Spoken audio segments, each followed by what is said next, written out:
Yo, what up? I'm Chip Pelka. This is the Braves TomaBlog YouTube channel. Talk about the Braves, talk about baseball in general. I got some baseball in general that's been creeping through my mind that I gotta burst out to you guys. What I have here is a list of 5 teams who I'm stating their windows are closing.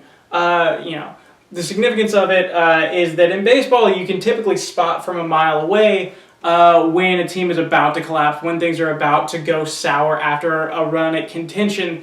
We have a tendency that we say that it's earlier than it is. For instance, a year ago, I and everyone else stated that the Detroit Tigers are done, it's pointless. Ended up with over 80 wins and in wildcard contention. What I have is a list of 5 teams that their run at contention, it's still going on. It's still going to go on for this year, perhaps the year after that. It is a thin window, though. These teams need to be winning now. They can't all do it. With that, I have some teams listed. Now, a couple teams listed that I'm stating that the window is already closed, that you shouldn't be on the bandwagon of, that those teams are kidding themselves by trying to stay in contention. The Baltimore Orioles, I don't see as a legitimate World Series contending team. I see them as a wild card, at best a team that can get through the wild card. If their pitching was really good, they could maybe make it through one postseason series. The Miami Marlins, no chance. They will not make the postseason. They won't make the postseason, and it'll all come crashing down. Kansas City Royals, look, I feel bad. I feel really bad because they didn't deserve, the new collective bargaining agreement, but it's done. And yes, the Detroit Tigers, the team just keeps getting older and older and older. Eventually their age will actually show. But in a division with the Cleveland Indians, they can't win that. But with that, I will get into the 5 teams whose window is closing, but it's not over. First, number 1, Washington Nationals. So the Nationals have 2 years left of their 2 best hitters in Bryce Harper and Daniel Murphy. They have 3 years left with Anthony Rendon and Tanner Roark. In 2019, Steven Strasburg and Max Scherzer will combine. They will have a combined age of 64.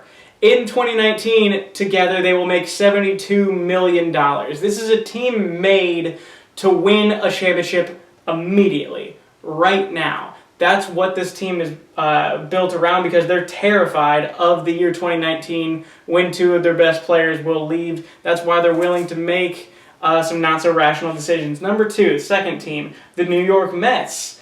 I don't think that the Mets are about to fall off a cliff, but I think that the only time that the Mets can be legitimate contenders is right now. So approaching free agents this year, they have 4 starters approaching free agency. One is Neil Walker, Jay Bruce, Curtis Granderson, and Lucas Duda. They will all hit free agency after this season.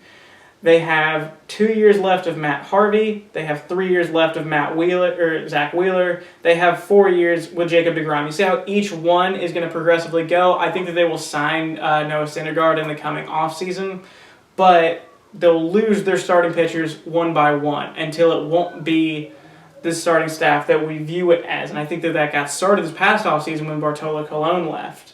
In 2019, 2 years from now, Yoenis Cespedes and David Wright will be a combined 69 years old. They will make $65 million together. Now, that's not to mention the fact that the Mets are going to need to sign some players hitting free agency, whether it's free agents existing on the open market this coming year, or it's re-signing someone like Neil Walker or Lucas Duda. They're going to have to spend money to get hitters. That's significant because, keep in mind, the New York Mets are not a rich team. They're actually a fairly poor team given the debt that they're in. The number 3 team, window is closing, St. Louis Cardinals.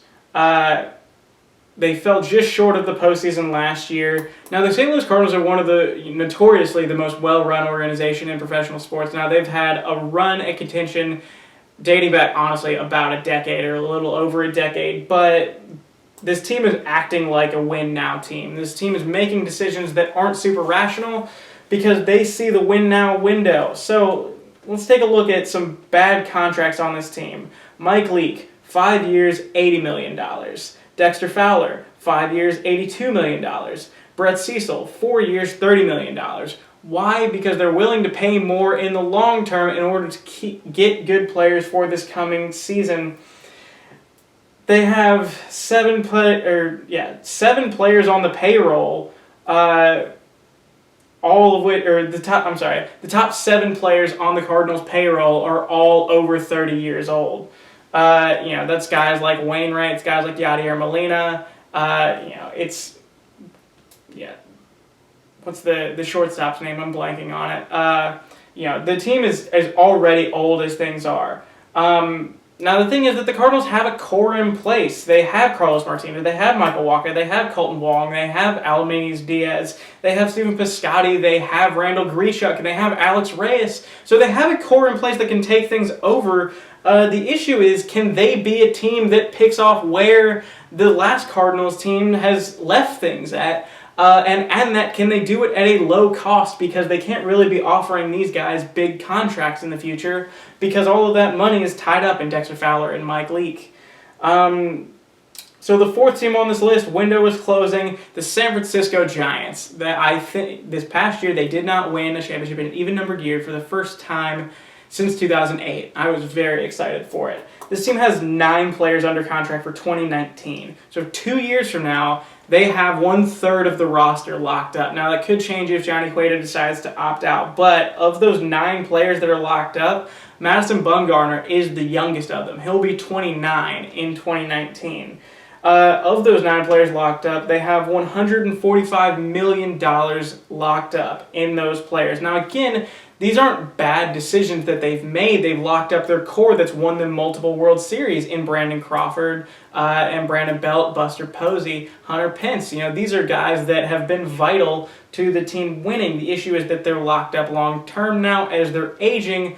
You win with you guys, you lose with you guys. That's reality that the Giants are going to have to deal with.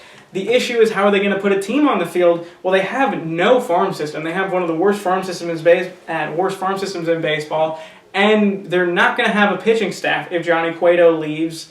Got guys aging like Jeff Samardzija and Matt Moore. They are under contract, but they're not going to be nearly the same pitcher. They're going to be relying on Madison Bumgarner, which, what else is new?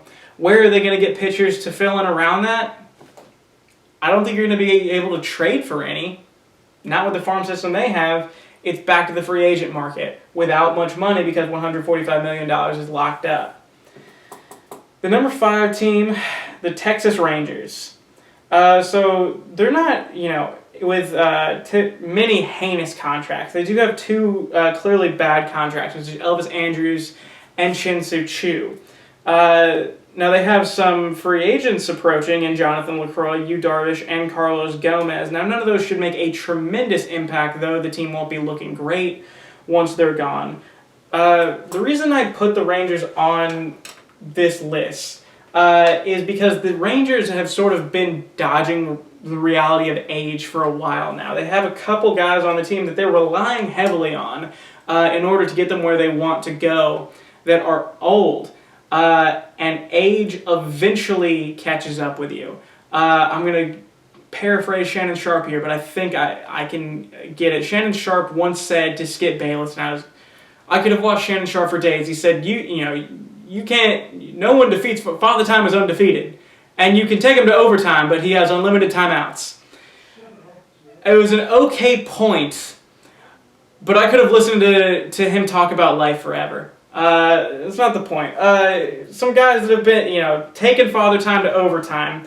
Adrian Beltre is 37 years old. Mike Napoli is 35 years old. Cole Hamels is 33 years old. None of them have showed their age.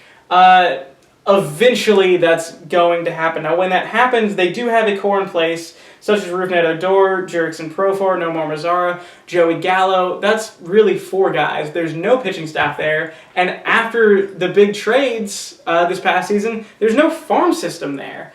So who's going to replace Yu Darvish in the rotation? And who's going to make up for the slack that Cole Hamels will eventually cause you? You're hoping for either your, subpar guys right now, or you're going to have to sign more free agents. and I would tell the Rangers fans, welcome to the exciting world of signing free agent pitchers.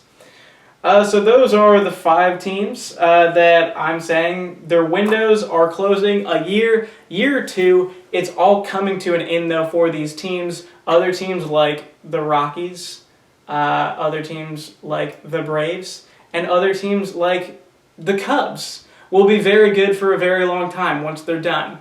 I very much look forward to it, but make up your own opinion. So anyway, this is Braves TomaBlog's YouTube channel. Talk about the Braves, talk about baseball in general, essentially whatever's on my mind surrounding baseball. So I appreciate you guys watching, and go Braves.